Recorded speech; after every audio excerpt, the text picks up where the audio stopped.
welcome back to the video, guys. I just wanted to do a quick video on how I hatch brine shrimp and harvest it. So the brine shrimp hatcher that I'm using today is the Zist brine shrimp hatcher, just this one here. I have modified this, this part don't come with it. I've just put a hose on it so I can drain them out into a jug.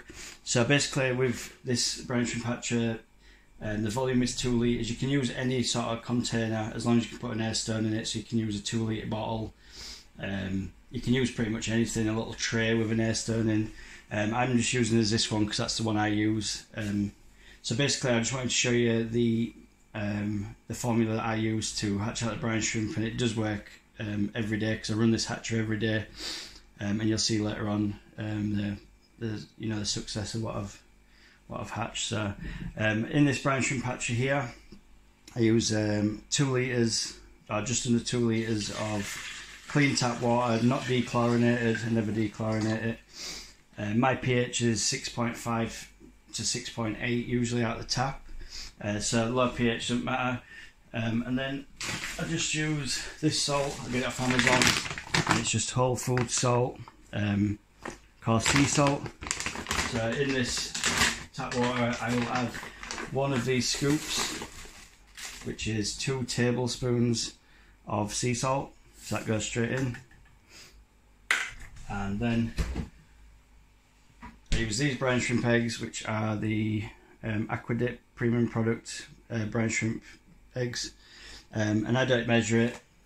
I need a lot of brine shrimp because I breed fish, so I'd probably say half a teaspoon if you've got 2 or 3 tanks, quarter of a teaspoon if you've just got one. If you've got a couple of tanks that have got fry in them, you probably get away with doing 1 teaspoon, but and I'll just put about that much brine shrimp in, and then just move this to the side where it lives. This brine shrimp hatcher will need to be at around between 28 and 30 degrees and consistently for at least 24 hours for the brine shrimp to hatch. And it does need to run on an airline constantly, so whatever brine shrimp hatcher you're using, it will need air to it. So as you can see there, sorry, just off camera, let's move you a bit closer. We've got the brine shrimp bubbling, and then I use just a standard light bulb on a clip. So just pop that on, and I leave that underneath, and that'll just sit there then until tomorrow. So that's my formula, guys. Just wanted to show you that quickly, and then we'll move on to how to harvest the brine shrimp in the morning. So I'll see you then. So once you've harvested the brine shrimp into a container just like this, you'll need to strain out the salt water that's in there. So what I use is I use the Zist brine shrimp strainer. You can use other things. I did see on NY Golds they were using a tea strainer, and that works really well because I've got an equal container. Obviously this jug's 2 litres, so I've got another one exact same size, so I know that this volume of water will fit into there.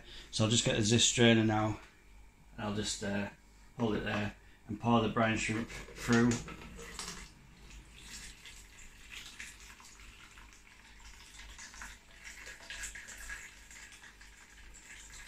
So basically what this is doing is it's separating out the brine shrimp from the salt water, because obviously we don't want to be adding salt into the aquariums at all.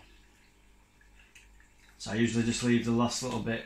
You probably just see there's some sort of brown eggs still left in there, and then we'll just give this a little bit of time just to drain the last of it out, and you should see there then that's all the brine shrimp. What I tend to do at this point, obviously that's the salt water, so we'll discard that down the drain. I'll get a turkey baster and just get some tank water out of one of my tanks, just like that, and then I'll get a small container. Sorry, unprepared, so I just use a small container. You don't have to use out really. What I'll do is then I'll use the tank water in the turkey baster just to wash around the brine shrimp, as you can see there, and then we'll pour that out then into the container. will say if you're using the Zist strainer, every time I do this I just give this a really good clean because the mesh can get quite gummed up in there. I've had this for about 2 years, I need a new one really, but there you go. And this can just be fed to your tanks then. What I usually do is, you can use a little sort of syringe type thing like this, or a pipette, and you just go around your tanks. You'll see the fish go absolutely nuts for that stuff. So as you can see, that rainbow fish is going absolutely crazy for that stuff. And this will stay in the water column for probably, you know, till the next day at least. They'll swim around, and they swim around with a jolting action, so the fish absolutely love them. So yeah, you can just see that fish is going crazy. And then we'll just put some in with a better tank just here. Pop some in there, and you'll see he'll go up for some as well now. As soon as they see it in tank, they just go absolutely nuts for it. It's probably the best food you can use for fish keeping, I must admit. But I usually supplement the brine shrimp with just a little bit of flake on top as well. You'll usually find they won't go for the flake straight away, especially when the brine shrimp's in the water. They'll rather eat the brine shrimp to the flake food. But yeah, that's just the end of this video, guys. Just wanted to do a quick one on how I set up my brine shrimp hatcher and how I harvest it.